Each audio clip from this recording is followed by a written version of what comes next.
जाता है कि दादा यही हमारे बीच मौजूद हैं। और अब मैं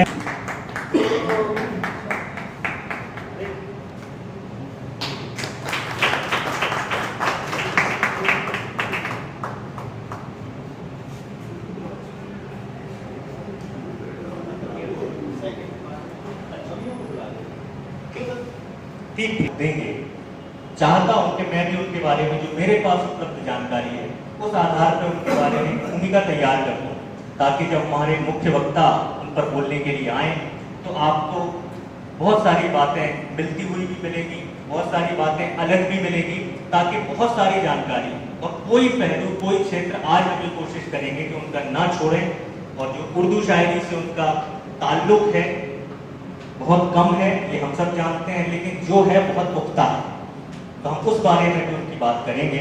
तो हल्की सी जीवनी जो उनकी उपलब्ध है मेरे पास कि जीवन परिचय में स्वर्गीय श्री निर्मल चंद निर्मल का जन्म 6 मार्च 1931 को चक्राघाट सागर में हुआ। आपकी माताजी का नाम श्रीमती विद्योत्मा तथा पिताजी श्री पन्नालाल जैन, मूलतः ग्राम मरेठी, तहसील उदयपुरा, जिला रायसेन, मध्य प्रदेश के निवासी थे। आपके बाल्यकाल के संस्कार चक्राघाट यानी मिनी वृंदावन कहे जाने वाले स्थान के जैन मंदिरों एवं भगवान श्री कृष्ण की मंदिर श्रृंखला एवं भजन पूजन आरती कीर्तन तथा शिवाजी अखाड़ा तालाब के तट पर निर्मित हुए। बचपन से ही साहित्यिक रुझान मित्र मंडली के मार्फत प्रस्फुटित हुआ। चक्राघाट पर रामायण सुनना, रामलीला देखना, बिहारी जी के दर्शन व जैन पूजन पाठ ने स्वभाव को सर्वग्राही बनाया। शिक्षा विभाग में कार्यरत होकर गुरुवर गिरिवर से भंवर तथा भवानी प्रसाद मिश्र का लंबा सानिध्य, गीत, गजल, कविताएं तथा रिपोर्टाज लिखवाता पढ़वाता रहा। दिलजीत सिंह, रील, गोपाल दास नीरज आदि अनेक मूर्धन्य साहित्यकारों से आपका संपर्क रहा। आपके स्वभाव एवं लेखनी को पल्लवित करता रहा। राजस्थान, मध्य प्रदेश एवं उत्तर प्रदेश एवं विदर्भ में आपने हजारों कवि सम्मेलनों में काव्य पाठ किया। वीर रस, श्रृंगार रस, आध्यात्मिक धारा के साहित्य की प्रस्तुति उनके स्वभाव में थी। सन 1992 में शिक्षा विभाग से रिटायर होने पर अपने गृह नगर सागर के साहित्यिक वातावरण में रच बसकर मृत्यु पूर्व यानी 29 वर्षों तक सक्रिय रहकर साहित्यिक कार्यक्रमों में भागीदारी की। शहर के साहित्यकार शिव कुमार श्रीवास्तव, विठल भाई पटेल, जगदीश तिवारी बदनाम, अखलाक सागरी, नवाब दूल्हा, यार मोहम्मद यार, दिनकर राव दिनकर, अशोक मिजाज बद्र जैसे 50 से अधिक वर्तमान साहित्यकारों तक व्यक्तिगत एवं साहित्यिक संबंध रहे। सप्ताहांत शनिवार रविवार को साहित्यिक काव्यक्रम की श्रृंखला लगातार चलती रही। आपके 22 काव्य संग्रह एवं एक संपूर्ण जीवन वृत्त सत्य से साक्षात्कार के कवि महाविद्यालय सागर द्वारा प्रकाशित है। 22 काव्य कृतियां हैं और बहुत सारी जानकारी है जो अभी हम सुनेंगे जब आदरणीय टी.आर. त्रिपाठी रुद्र जी उन पर विस्तृत वक्तव्य देंगे। तो मैं सीधे सीधे आवाज दे रहा हूं आज के मुख्य वक्ता आदरणीय टी.आर. त्रिपाठी रुद्र जी को कि वो आए और उनका जो वक्तव्य है आज के विषय पर, जो विषय है निर्मल चंद निर्मल, उस पर वो अपनी बात रखेंगे। आदरणीय टी.आर. त्रिपाठी रुद्र जी। मंच और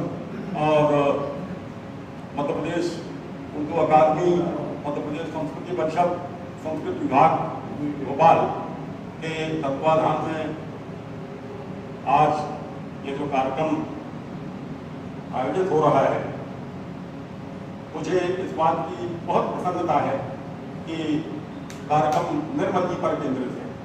स्मृति से निर्मल जी इस शहर के बड़े गीतकार, बड़े शायर, बुंदेली में लिखने वाले, हिंदी में लिखने वाले और उर्दू में लिखने वाले बड़े रचनाकार थे। मेरा सौभाग्य है कि मैंने उनकी 22 पुस्तकें प्रकाशित है। मैंने पूरी 22 पुस्तकों पर उनको पढ़ा है और उन पर लिखा है। ये पुस्तक आप देख रहे होंगे, ये पुस्तक सत्य से साक्षात्कार के कवि। इसमें निर्मल जी की पुस्तकों पर जिन लोगों ने भी लिखा है वो सारे लेख इसमें प्रकाशित हैं। सम्मानीय चौरसिया जी बैठे हैं, उनका लेख इसमें है।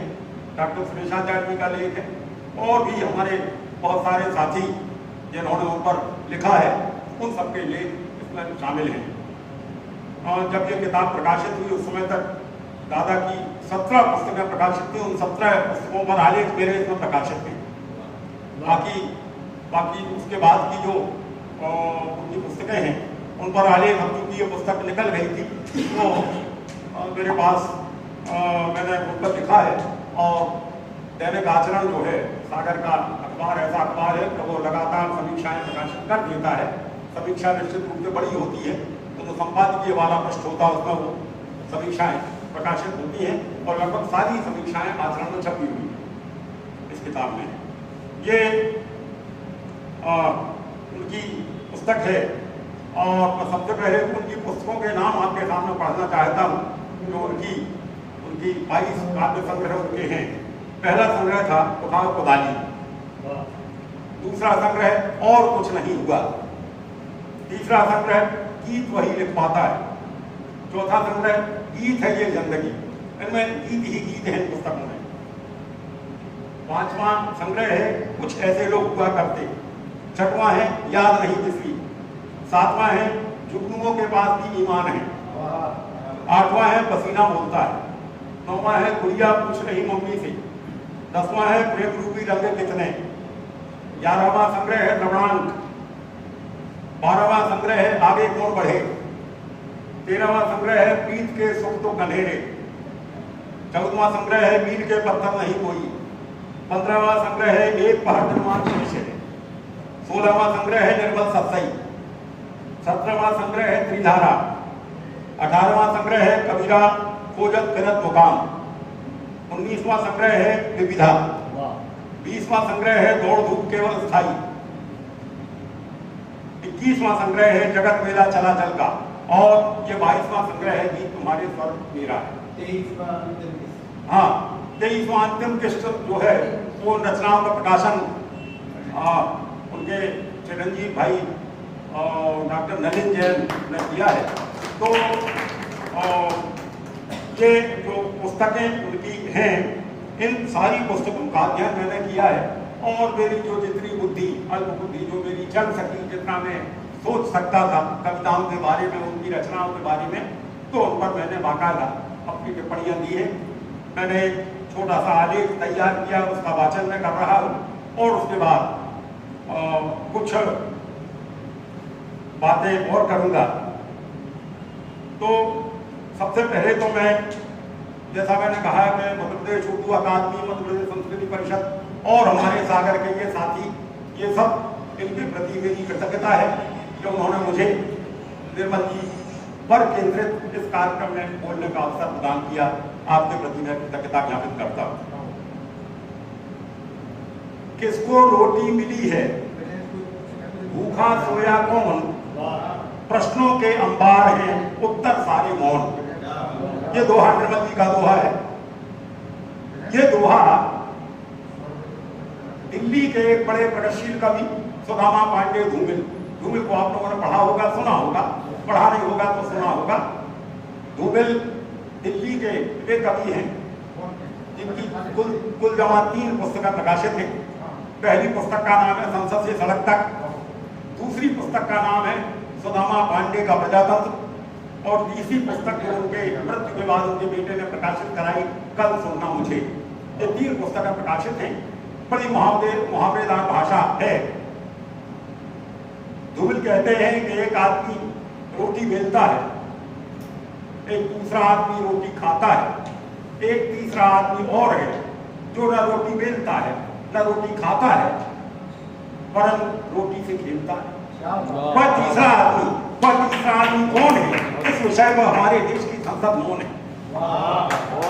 वह तीसरा आदमी कौन है? इस विषय पर हमारे देश की संसद मौन है। निर्मल जी उसी विचार को अपने दोहे में कहते हैं, किसको रोटी मिली है, भूखा सोया कौन, प्रश्नों के अंबार है उत्तर सारे मौन। तो निर्मल जी का स्मरण पर्व अभी 3-4 दिन बाद सितंबर में है, जब उनका स्मरण हम करेंगे 3 सितंबर को। भर्तृहरि का एक श्लोक मुझे याद आता है आज से लगभग 3000 साल पहले हमारे देश में उज्जैन के एक राजा हुए हैं जिनका नाम था भर्तृहरि। भर्तृहरि लोकगीतों के रूप में भी प्रचलित है भर्तृहरि के नाम से, सुना होगा शायद आप लोगों ने। भर्तृहरि संस्कृत शब्द है भर्तृहरि। भर्तृहरि कहते हैं जयंती के सुकृतिनो रस सिद्धा कपीश्वरा नास्ति येषाम यशः काये जरा मरणम भयम। हिंदी बताता हूं मैं आपको। जयंती ते सुकृतिनो, उनकी सदैव जय होगी, क्योंकि जो सुकृति है, सुकृति यानी अच्छी, कहना चाहिए जिनका व्यक्तित्व अच्छा रहा है, जिनका कृतित्व अच्छा रहा है, वो सुकृति है।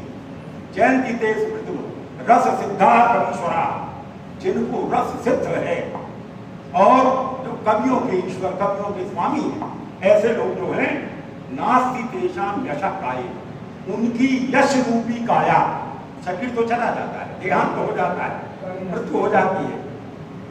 नास्ति तेषाम यशः काये, उनकी यश रूपी काया जरा मरणम भयम, उनकी यश रूपी काया को जरा यानी बुढ़ापा, मरण यानी मृत्यु का भय नहीं होता। यश रूपी काया सदैव अजर अमर रहेगी। निर्मल जी के व्यक्तित्व और कृतित्व पर केंद्रित ग्रंथ जो मैंने आपको भी बताया, सत्य से साक्षात्कार के कवि, ये डॉक्टर सरोज गुप्ता, डॉक्टर लक्ष्मी पांडे और डॉक्टर घनश्याम भारती के संपादन में प्रकाशित हुआ है। इसमें मेरे आलेख भी हैं। और मैंने मुकेश जी से कहा था कि अब अभी तो ठीक है, लेकिन भविष्य में जब कोई कार्यक्रम हो तो डॉक्टर सरोज गुप्ता जी को, डॉक्टर लक्ष्मी पांडे जी को इनका भी स्मरण किया जाए, उनको भी बोलने का अवसर दिया जाए, जिन्होंने इस किताब का संपादन किया है। अभी बहुत जल्दी कार्यक्रम था, संभव नहीं हो पाया। निर्मल जी प्रगतिशील लेखक संघ से जुड़े रहे, हालांकि और भी दूसरे संगठन थे, मध्य प्रदेश लेखक संघ और हिंदी साहित्य सम्मेलन और भी संस्थाओं से जुड़े रहे, लेकिन प्रगतिशील लेखक संघ के पदाधिकारी भी रहे और उन्होंने सारे के सारे प्रादेशिक और राष्ट्रीय जो सम्मेलन हुए, उन सम्मेलनों में अपनी सहभागिता मैं उनके साथ रहा। वे देश के बड़े मंचीय कवि भी थे। हिंदी, बुंदेली और उर्दू की राष्ट्रीय काव्यधारा के कवियों में उनका महत्वपूर्ण स्थान है। वे स्पष्टवादी थे। दादा माखनलाल चतुर्वेदी जी जिस तरह कहते थे, यह भार समझौतों वाली मुझको भाती नहीं टिकोली, इस तरह का स्वभाव उनका था। उसी तरह निर्मल जी स्वाभिमानी, दृढ़ निश्चयी और अपने निर्णय पर अडिग रहते थे। हमारे हिंदी साहित्य में जितना भी वाद, विचारधाराएं और विधाएं प्रचलित हैं, उन सभी पर निर्मल जी ने अपनी कलम चलाई है। उन्हें छंद तो सिद्ध हो गया था। मैंने बहुत सारे आलेखों में ये बात लिखी है कि उन्हें छंद सिद्ध था। वो कविता करते थे, छंद नहीं लिखते। यद्यपि उन्होंने मुक्त छंद और छंद कविताएं भी कम लिखी है। सत्सई की परंपरा में निर्मल सत्सई की भी रचना की।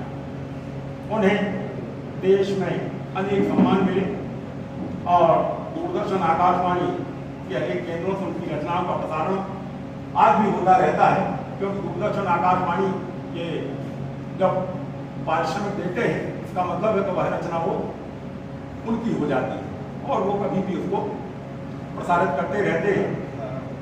जीवन में उदार भावनाओं का अनुपालन, उदार मनादृष्टि और सर्वजन कल्याण की भावना से ओतप्रोत उनकी रचनाएं हैं, जिनमें ओज, प्रसाद और मधुर ये तीनों गुणों की सृष्टि समस्त रसों में उन्होंने की है। कुछ उदाहरण द्रष्टव्य हैं। जन्म लिया है इस मिट्टी में, रण तो अदा करो, पूरा बोझ उठे ना उठे, रण तो अदा करो। ये राष्ट्रीयता का की भावनाएं गंध तुलसी की लिए है। राम के आदर्श मुझको बहुत भाए। और देखें,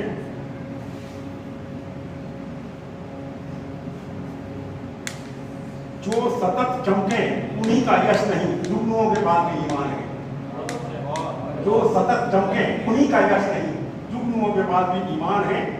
सद्भावों का सूर्य अस्त है, ऐसा क्यों है? सद्भावों का सूर्य अस्त है, ऐसा क्यों है? बल, वैभव, मतलब परस्त है, ऐसा क्यों? आतंकवाद पर उनकी टिप्पणी भी अत्यंत गंभीर और ध्येय है। जो उग्रवादियों उन्मादियों ने पांव जब रखे जमीन पर, पकने से पहले फल गिरे कच्ची जमीन पर, दादी की कहानी में रहा रोटियों का स्वाद, सुनकर ही भूखे सो गए बच्चे जमीन पर। दादी की कहानी में रहा रोटियों का स्वाद, सुनकर ही भूखे सो गए बच्चे जमीन पर। दोहा, गीत, गजल, रुबाई आदि तो हस्ता बालक पद थे। आचरण और व्यवहार में पाखंड पर वे यथार्थ व्यंग्य करते हैं कि दान, दया, उपकार सब लगते शिष्टाचार, महज दर्शनी रह गए जैसे कुछ त्योहार। और देखिए, साथ भले हैं मित्र बन, देखिए मित्रता में क्या कहा कि साथ भले हैं मित्र बन किंतु नहीं है मित्र, शोभा को लटके हुए दीवारों पर चित्र। दृढ़ में कामुकता लिए कर में माला जाप, दृढ़ में कामुकता लिए कर में माला जाप, मन खजुरा हो मेरा मां काशी जी में आप। और देखें कि लोकतंत्र में बढ़ गई आंखों की औकात, लोकतंत्र में बढ़ गई आंखों की औकात, उल्लू भी करने लगे सूर्योदय की बात, उल्लू भी करने लगे सूर्योदय की बात। 15वें संग्रह एक पहर निर्माण शेष है तक आते आते निर्मल जी एक दार्शनिक के स्वरूप में, प्रवाचक के स्वरूप में दरगोचर होते हैं। वे कहते हैं तेरा नहीं होता कभी मेरा नहीं होता, तेरा नहीं होता कभी मेरा नहीं होता, संसार में स्थायी बसेरा नहीं होता, तेरी हवस की दौड़ तुझे क्या निभाएगी, उड़ने के बाद काल में डेरा नहीं होता, उड़ने के बाद काल में डेरा नहीं होता। उनकी कुछ लंबी कविताएं भी हैं, ताजमहल, सात बादल, मैंने ये कविताएं सुनी थी। और जब वो सुना से लंबी कविताएं, यानी एक कविता को पढ़ने में लगभग 10 से 15 मिनट लगेंगे, इतनी लंबी। और बहुत सा मैं समझता हूँ उनको अपनी लगभग सारी कविताएं कंठस्थ थी। कागज में से देखकर उन्होंने कभी कविता नहीं पढ़ी, किताब में से देखकर कविता नहीं पढ़ी, सारी कविताएं उनको कंठस्थ थी। रचनाकारों को उन्होंने संदेश दिया है, गीत लिख तू या गजल की बात कर, गीत लिख तू या गजल की बात कर, वो जहां तक प्रेम की बरसात कर। ये रचनाकारों को संदेश, गीत लिख तू या गजल की बात कर, हो जहां तक प्रेम की बरसात कर। संगठन निर्मल न हो मतलब परस्त, संगठन निर्मल न हो मतलब परस्त, देश के निर्माण की भी बात कर, देश के निर्माण की भी बात कर। और ये एक मुक्तक उनका और मैं पढ़ देता हूँ कि गीत तुम्हारे स्वर मेरा है। ये उनका 22वां संग्रह है और ये हिंदू की तरह और न मुसलमान की तरह, निर्धन की तरह, न किसी धनवान की तरह, क्षेत्र और भाषाओं की संकीर्णता से दूर जीना है जो दोस्तों इंसान की तरह, जीना है जो दोस्तों इंसान की तरह। और मैं समझता हूँ कि निर्मल जी आज भी हमारे बीच में हैं। लगभग 40 वर्ष मेरा उनका संपर्क रहा। मैंने उनसे भी बहुत कुछ सीखा। हमारे प्रगतिशील लेखक संघ के एक आधार स्तंभ थे वो। सागर में जिन लोगों से मैंने कुछ ग्रहण किया है उनमें स्मृति शेष, शिवकुमार श्रीवास्तव, महेश भोसले, निर्मल जी और कांति कुमार जैन, ये 4 नाम में ले रहा हूँ, ये प्रमुख है जिनसे मैंने बहुत कुछ सीखा है। और एक बात और आपसे कहूँ कि दादा लगभग प्रतिदिन कोई ना कोई रचना करते थे। हजारों कविताएं, बहुत सारी कविताएं उनकी डायरी में घर में पड़ी होंगी। मैंने विक्की जी से कहा था कि धीरे धीरे जितना हो संग्रह उनको प्रकाशित कराओ। लगभग प्रतिदिन वो रचनाएं लिखते थे और जैसा मैंने कहा है कि छंद पर उनका अधिकार था, असाधारण अधिकार था। वो जब लिखते थे छंद में ही लिखते थे। चाहे दोहा लिख रहे हो, चाहे मुक्तक लिख रहे हो या गजल कह रहे हो, तो छंद में ही लिखते थे और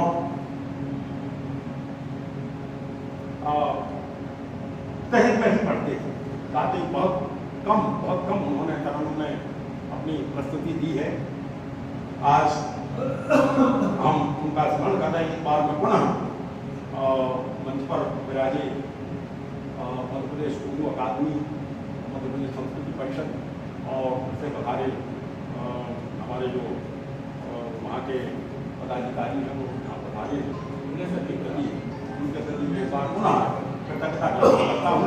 तो उन्होंने निर्मल जी को आज के इस विषय का केंद्र बिंदु बनाया और एक बार पुनः धन्यवाद, आपने मुझे बोलने का अवसर दिया। धन्यवाद आदरणीय ज्ञान त्रिपाठी रुद्र जी, आपने बहुत अच्छी बात बताई कि जब कोई निर्मल से निर्मल हो जाता है तो वो फिर मरता नहीं है, वो फिर अमर हो जाता है अपने विचारों के जरिए, अपनी कविताओं के जरिए, अपने चाहने वालों में मुंतकिल हो जाता है, इसको कहते हैं। और आज भी वे हमारे साथ हैं, हम उन्हें महसूस कर सकते हैं। इसी आशा के साथ अब मैं चाहता हूँ कि मोहतरम अशोक निगात बद्र साहब से मेरी गुजारिश है, आज के कार्यक्रम के मुख्य अतिथि हैं, वो अपनी बात रखें। दादा निर्मल जी पर वो बोलें, ये तो उनका अधिकार है, बोलें। साथ ही जो वर्तमान साहित्यिक गतिविधियां हैं उन पर भी अपनी बात रखें, क्योंकि उनकी राय बहुत हम सब लोगों के लिए बहुत कीमती है। वो क्या नज़र रखते हैं, किस तरह का लेखन हमारे गोशे में हो रहा है, उस पर उनकी नज़र मैं जानता हूँ कि बहुत पैनी है, उस पर भी वो अपनी बात रखें। और सीधे सीधे उसके बाद मैं ये कोशिश करूँगा कि एक काव्य पाठ की श्रृंखला हम शुरू कर देंगे। तो मैं आवाज़ दे रहा हूँ अशोक निगात बद्र साहब।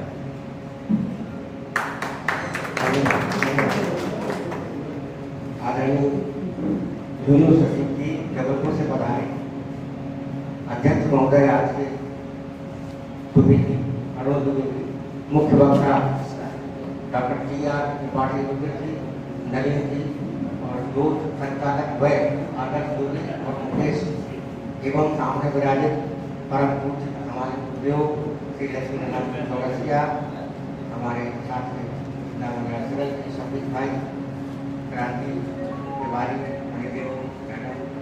और से आबिद, बाहर से आबिद और अपने हामिद अली अबरा पीछे श्रीमान से पारा था और पंकज भाई मलैया जी, तुरंत दादा भाई सभी लोगों को मैं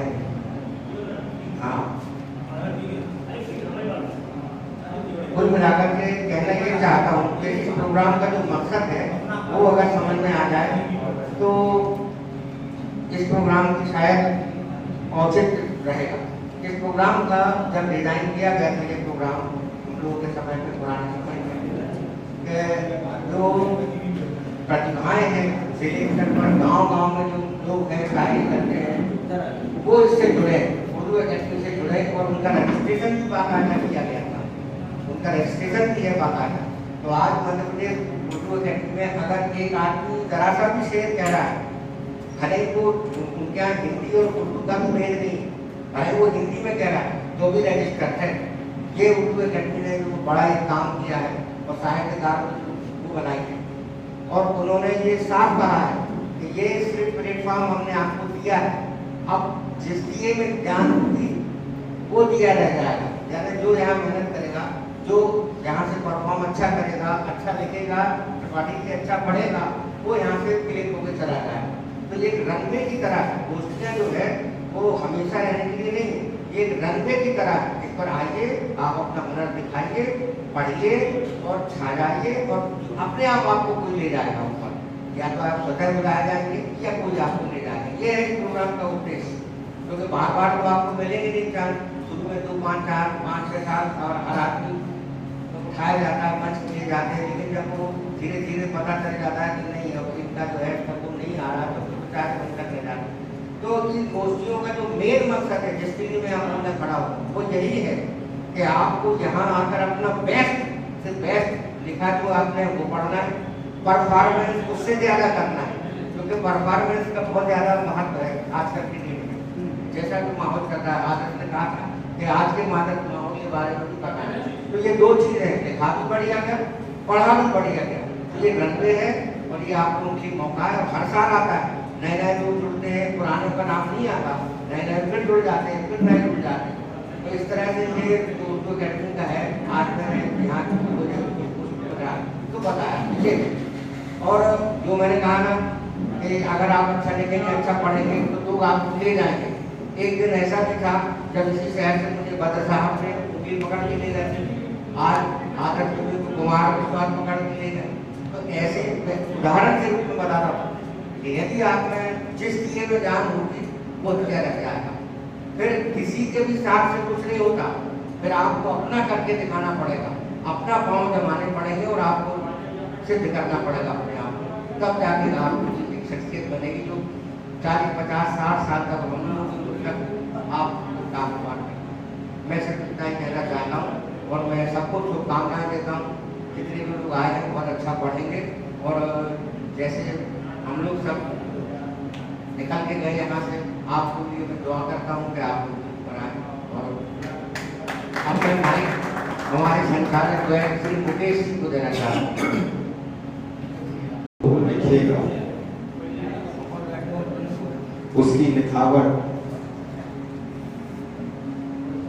वही आगे बढ़ेगा। कहने वालों सभी का मैं बहुत बहुत स्वागत करता हूँ और स्वागत में उनका भी करता हूँ। किसी भी कार्यक्रम में श्रोताओं की बहुत बड़ी भूमिका होती है और हमारे बीच में देख पा रहा हूँ कि श्रोता की भूमिका में मलैया जी और भी सर लोग बैठे हुए हैं, उनका भी मैं दिल से स्वागत करता हूँ कि वो इस भूमिका के लिए यहाँ तशरीफ लाए हैं। जैसे सर ने कहा तो मेरा भी मानना है कि जिस कुएं का पानी उपयोग नहीं होता है उसमें हमेशा काई लग जाती है। तो जब तक आप डेली नहीं कहेंगे, नहीं सुनेंगे और कहने के अलावा जब तक आप दूसरों को नहीं सुनेंगे, आपकी जहनियत बढ़ने से रहेगी। कभी सर ने कहा था कि 21वीं सदी की अदा कह सकें जिसे, 21वीं सदी की अदा कह सकें जिसे, ऐसा भी कुछ कहो कि नया कह सकें जिसे। ये पंक्तियां थी आदरणीय मिजाज सर की, जहां मिजाज सर ने ये भी कहा कि इश्क होना किसी आजार से कम थोड़ी है, इश्क होना किसी आजार से कम थोड़ी है, बच निकलना भी चमत्कार से कम थोड़ी है, और सारी दुनिया की खबर आपको मिल जाएगी, अब गजल आज के अखबार से कम थोड़ी है। तो आज गजल का स्तर वो दौर और था, ये दौर और है। लिखने वालों में एक नए सिरे से, नए ख्यालों से जो लिख रहे हैं, वही मैं देख पा रहा हूँ। अपने सागर शहर के छोटा भाई आदर्श दुबे आज उस मुकाम पर है जो वो पहचान का मोहताज नहीं है। जहां उन्होंने किसी क्रम में लिखा है, उनकी आज की डेट में सोशल मीडिया पर कुछ पंक्तियां बहुत वायरल हो रही हैं कुमार विश्वास के सर, जहां उन्होंने लिखा है कि नए ख्यालों को जनरेट करना पड़ता है, नए ख्यालों को जनरेट करना पड़ता है, गजल के लहजे को अपडेट करना पड़ता है, गजल के लहजे को अपडेट करना पड़ता है। उस एक शख्स का रिप्लाई देखने के लिए तमाम उम्र हमें वेट करना पड़ता है। वहीं उनकी ये वायरल पंक्तियां कि जमाने की भलाई को वो एक पल होना पड़ता है, बस 4 पंक्तियां हो गई कि जमाने की भलाई को वो एक पल होना पड़ता है, सिमट कर एक दिन बूंदों को बादल होना पड़ता है, बुलंदी पर कभी भी होश में पहुंचा नहीं कोई, बुलंदी पर पहुंचना है तो पागल होना पड़ता है। तो जब तक आप में जुनून नहीं है, क्योंकि कम समय में पूरी बात करनी है और बिना किसी भूमिका के आने वाले कवियों को आमंत्रित करूंगा, किसी प्रकार की किसी भूमिका की नहीं, तो पहले शायर के तौर पर छोटा बम बड़ा धमाल जो कि बंडा से चलकर आते हैं, भाई शिवांश पारा सर को मैं आवाज देता हूं कि वो आए और अपने कलाम से नवाजें। भाई शिवांश पारा सर। सीधी सीधी आप जोड़ता हूं। उनकी फितरत है यही सुमुद्दा ढूंढेंगे लोग, उनकी फितरत है यही सुमुद्दा ढूंढेंगे लोग, कुछ ना कुछ तो सबके अंदर ही बुरा ढूंढेंगे। ऐब अपने देखने का जब हुनर आ जाएगा, ऐब अपने देखने का जब हुनर आ जाएगा, उस घड़ी से दम बदम बस आईना ढूंढेंगे लोग। शेर है, इश्क के दरिया से लाए जिस्म की ही मछलियां, इश्क के दरिया से लाए जिस्म की ही मछलियां, मैं समझता था कि इसमें कुछ नया ढूंढेंगे लोग। और एक मतलब और शेर है कि इंतहा ये गर्दिशे अयाम है, इंतहा ये गर्दिशे अयाम है, मौत जिंदा रहने का इनाम है। लाश मेरी ही पड़ी है देखिए, लाश मेरी ही पड़ी है देखिए, और मुझ पर खत का इल्जाम है। दाम अब हर चीज के आफाक पर, दाम अब हर चीज के आफाक पर, बस यहाँ पर आदमी बेदाम। रात से ही उलझा हूँ तहरीर में, रात से ही उलझा हूँ तहरीर में, खत अधूरा है मगर पैगाम। बहुत बहुत शुक्रिया भाई।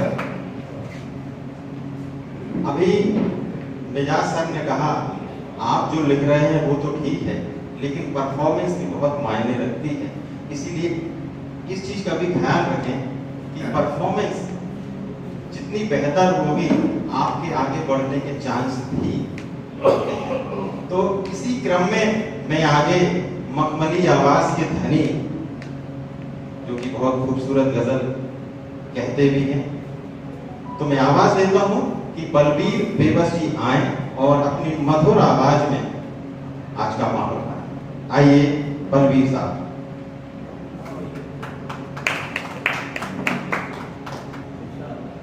मैंने कहा था तुमसे चलना संभल संभल के, मैंने कहा था तुमसे चलना संभल संभल के, राहे वफा में लेकिन तुम भी गिरे फिसल के, राहे वफा में लेकिन तुम भी गिरे फिसल के। अगला शेर।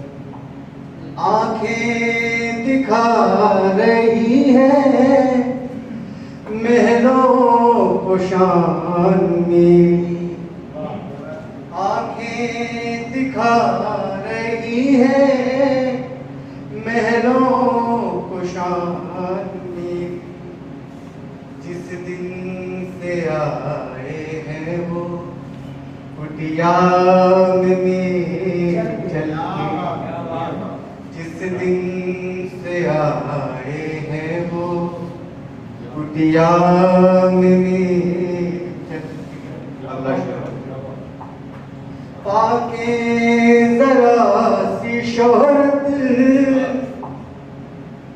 ये हाल है तुम्हारा, पाके जरा सी शोहरत ये हाल है तुम्हारा, चलने लगे हो आखिर तुम भी उछल चल, चलने लगे हो आखिर तुम भी उछल चल के, तुम तो फकत हमारा आए थे दिल जलाने, तुम तो फकत हमारा आए थे दिल जलाने, लो खाक हो गई अब क्या आरज़ू भी जल के, लो खाक हो गई है अब आरज़ू भी जल दोस्तों पे हमको था एतबार यारो, जिन दोस्तों पे हमको था एतबार यारो, वो भी मिले हैं हमसे लहजा बदल बदल के, वो भी मिले हैं हमसे लहजा बदल बदल के, कुछ दर्द से जिंदगानी उनसे भी सीखिए जो, कुछ दर्द से जिंदगानी उनसे भी सीखिए जो, खुशबू लुटा रहे हैं कांटों के बीच पल के, होता है हिज्र कैसा ये उससे पूछिएगा, होता है हिज्र कैसा ये उससे पूछिएगा, काटी हो रात जिसने करवट बदल बदल के, काटी हो रात जिसने करवट बदल बदल के, गुजरी हुई खताएं अब याद आ रही हैं, गुजरी हुई खताएं अब याद आ रही हैं, अपनों के बीच में अब बैठा हुआ जुमल के, अपनों के बीच बैठा अपनों के बीच में अब बैठा हुआ जुमल के, और मुताज़िर ताले लगा दिए जब मेरी ज़बान पे बेबस, ताले लगा दिए जब मेरी ज़बान पे बेबस, इस दिल की बात निकली फिर आंसुओं में बह के, फिर दिल की बात निकली।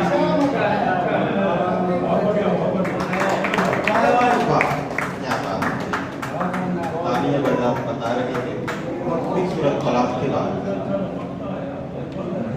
एक इसी क्रम में अब मैं एक ऐसे शायर को आवाज देता हूँ जो अपने एक अनूठे अंदाज के लिए पहचाने जाते हैं। तो मैं बड़े ही विनम्रता के साथ बड़े भाई क्रांति जबलपुरी जी को आवाज देता हूँ कि वो आए, क्योंकि जबलपुरी हैं, जबलपुर में रहते नहीं हैं, सागर में रहते हैं और इसी अनूठे अंदाज की वजह से जाने और पहचाने भी जाते हैं। तो वे भाई क्रांति जी। डाइस पर बैठे तमाम हजरात, मेरे बड़े लोग, बुजुर्ग लोग और मेरे सामने बैठे तमाम मेरे साथी, जैसा कि कहा गया कि मैं जबलपुरी क्यों कहलाता हूँ, मैं इसलिए बता दूं कि लोगों को भ्रांति है। अक्सर मैं जबलपुर में पैदा हुआ, जबलपुर में मैंने आधे से अधिक करीब 40 वर्ष की उम्र तक मैं वहाँ रहा, 42 साल तक इसमें आता जाता रहा, और उसके बाद करीब 30 साल 32 साल मुझे यहाँ हो गए। तो जहाँ मैं पैदा हुआ, जहाँ मैंने लिखना सीखा, तो वहाँ से ही क्रांति जबलपुरी नाम रखा गया। तो मैं जैसा कि हमारे बड़े भाई मिजाज साहब ने कहा कि हमेशा नया कुछ करना चाहिए, तो मैं नए से आरंभ करता हूँ और पुराने की ओर जाऊंगा। बिल्कुल सुबह सुबह मैंने जो कुछ लिखा, वहां से एक बात आरंभ करता हूँ।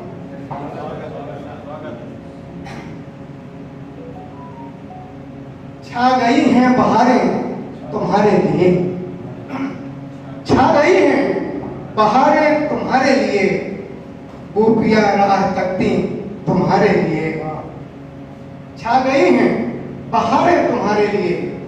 नहीं मैं गलत पढ़ गया भाई, क्योंकि बिल्कुल नई रचना है, अभी लिखी हुई है सुबह सुबह। छा गई हैं बहारें नजारे लिए, छा गई हैं बहारें नजारे लिए, गोपियां राह तकती तुम्हारे लिए। और एक मतलब वो देखें कि अब सियासत के बहसी इशारे लिए, अब सियासत के बहसी इशारे लिए, आज चलती हवाएं सरारे लिए। आज सियासत के बहसी इशारे लिए, आज चलती हवाएं सरारे लिए। और किस तरह के दुरंगे नियम है यहाँ, किस तरह के दुरंगे नियम है यहाँ, कुछ तुम्हारे लिए कुछ हमारे लिए। किस तरह के दुरंगे नियम है यहाँ, कुछ तुम्हारे लिए कुछ हमारे लिए। और जो मिला बाजुओं की बदौलत मिला, जो मिला बाजुओं की बदौलत मिला, कब किसी के जहां में सहारे मिले। जो मिला बाजुओं की बदौलत मिला, कब किसी के जहां में सहारे मिले। और आप आए लगा आसमान झुक गया, आप आए लगा आसमान झुक गया। चांद उतरा जमीन पे सितारे लिए, चांद उतरा जमीन पे सितारे लिए।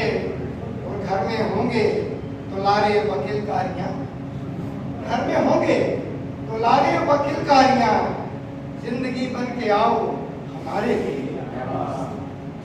घर में होंगे तो लारे वकील कारियां, जिंदगी बन के आओ हमारे लिए।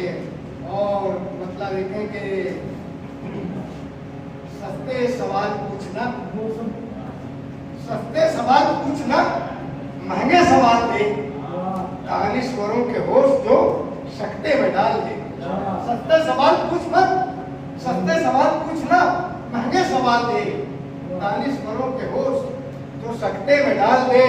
और मालिक मेरे उरूज को ऐसा कमाल दे, मालिक मेरे उरूज को ऐसा कमाल दे, पत्थर की आंख से भी जो आंसू निकाल दे।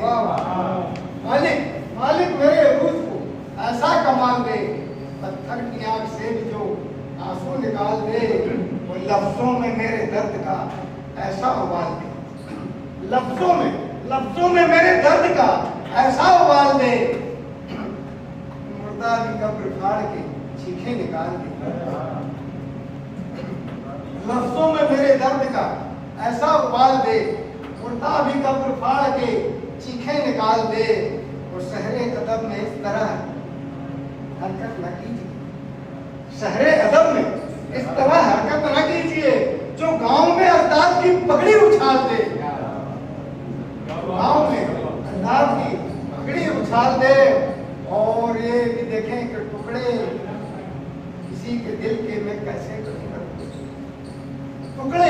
टुकड़े किसी के दिल के मैं कैसे करूंगा दोस्त, खुद को मैं कत्ल करके फिर कैसे जीऊंगा दोस्त। टुकड़े किसी के दिल के मैं कैसे करूंगा दोस्त, खुद को मैं कत्ल करके फिर कैसे जीऊंगा दोस्त। और देना है तक मुझको बतौर खास चाय वाले, गलत टाइम पर एंट्री मारी है।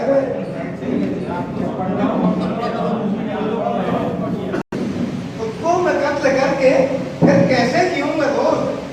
और देना है तक मुझको तो सीने पे दे मुझे, देना है तक मुझको तो सीने पे दे मुझे, सीने के पीछे तक को कैसे सिलूंगा दोस्त, सीने के पीछे तक को कैसे सिलूंगा दोस्त। और माँ बाप की दौलत मैं सब छोड़ आया, माँ बाप की दौलत मैं सब छोड़ आया हूँ, रिश्ता रखूंगा और अब कितना रखूंगा दोस्त। माँ बाप की दौलत मैं सब छोड़ आया हूँ, रिश्ता रखूंगा और अब कितना रखूंगा दोस्त। और एक मतलब दूसरे रोड देखें कि मैं रो पड़ा था मंजरे हालात देख कर, तो देखा देखकर मैं रो पड़ा था। मैं रो पड़ा था मंजरे हालात देखकर, बेटी की खातिर बाप के जज्बात देखकर। मैं रो पड़ा था मंजरे हालात देखकर, बेटी की खातिर बाप के जज्बात देखकर। रो रो के चीथड़ों से अश्रु ढांप रहा था, रो रो के चीथड़ों से अश्रु ढांप रहा था, लाडों पे जख्म जुर्म की बरसात देखकर। रो रो के चीथड़ों से अश्रु ढांप रहा था, लाडों पे जख्म जुर्म की बरसात देखकर। आंखों से खून बहने को मजबूर हो गया, आंखों से खून बहने को मजबूर हो गया, यारो दरिंदगी की गंदी करामात देखकर। और ये शेर भी देखें कि पत्थर था बहुत सख्त, पत्थर मिराज साहब शेर देखें कि पत्थर था बहुत सख्त मगर मौन हो गया, कुछ बेजुबान बोलते हालात देखकर, कुछ बेजुबान बोलते हालात देखकर। और काफी है।